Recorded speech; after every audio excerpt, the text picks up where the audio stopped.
This is your friendly neighborhood talent strategy nerd, Dr. Jim, joining you live from HR Transform 2024 at the Wynn Resorts in Las Vegas. And we're here with another guest to help us bust a leadership or HR myth that just drives people nuts. I'd like to welcome Allison Mairena. She is the Global VP of People at New Globe. Thanks for hanging out with us, Allison. Yeah, thanks for having me. Well, thanks for hanging out with us. And I'm super appreciative of your help in our myth busting efforts. But before we start doing that, I think it's going to be important for the viewers to know a little bit more about your story and how some of the cool things that you're up to in your day to day at New Globe. Yes, like you just said, my name's Allison Mairena. I am a native Floridian who's been living in Boston now for the past 10 years. And I am the Global VP of People at New Globe.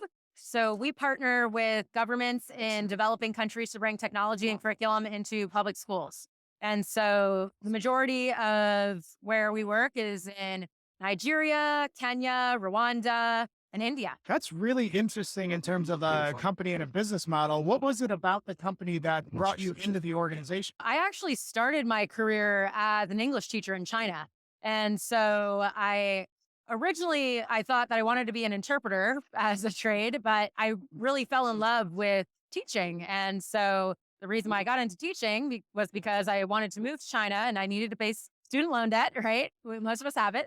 And really just fell in love with the field. And after my first year of teaching, I was starting to think about what are the ripple effects that I'm personally having on students.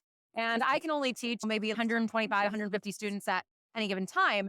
But I was able to transition into the teacher recruitment and training team. And I know because I was able to transition into that team that I personally have impacted the English language learning of hundreds of thousands of students across China, Russia, and Indonesia with that company. One of the things that I'm wondering about, especially given the amount of time that you've spent in teaching, how did that translate into some of your philosophies when it comes to a people leadership perspective? Absolutely. And so I think like the biggest parallel that I've personally found is that when you're teaching, and even everyone is a learner, right? We've all hopefully gone to school at some point.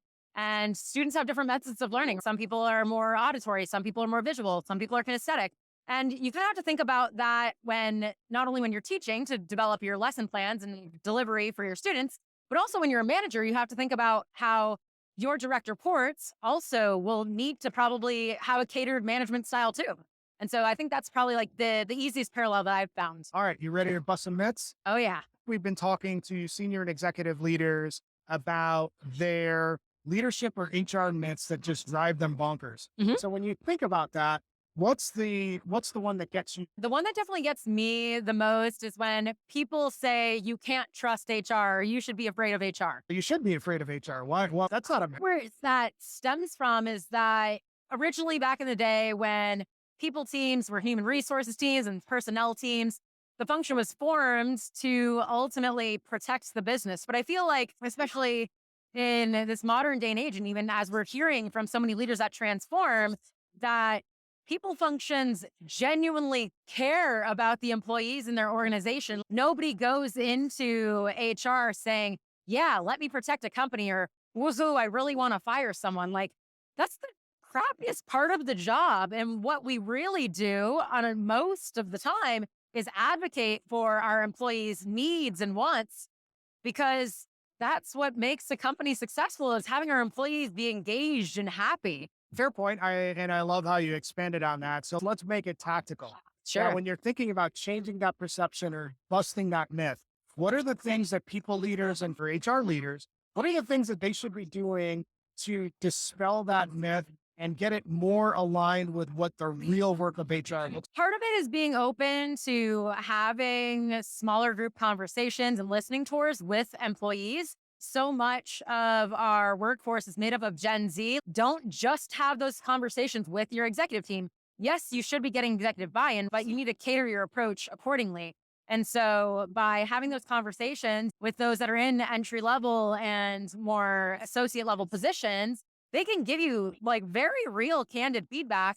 And then you as the leader collecting that data to form this case, such as happier and engaged employees are considerably more productive. I don't know the exact statistic offhand, but That's what the McKinsey studies say. When you're talking about employee productivity, I think the most recent report, and this is 18 months old, that costs the US almost Oh, 5 billion per yes. year I saw that article. due to that. So really great point. Appreciate you hanging out with us. I know we're just scratching the surface of this conversation. Sure. If people want to continue the discussion, what's the best way for them to get in touch? Yeah, I am a recruiter turned people person. So I'm a big LinkedIn fangirl. So look out for me on there. I do have 2 last names on there, Allison Mairena Sprawl, recently married. Yay for me and my husband. And that is the key takeaway. Yay for Allison and her. So thanks for hanging out with us and helping us bust the myth.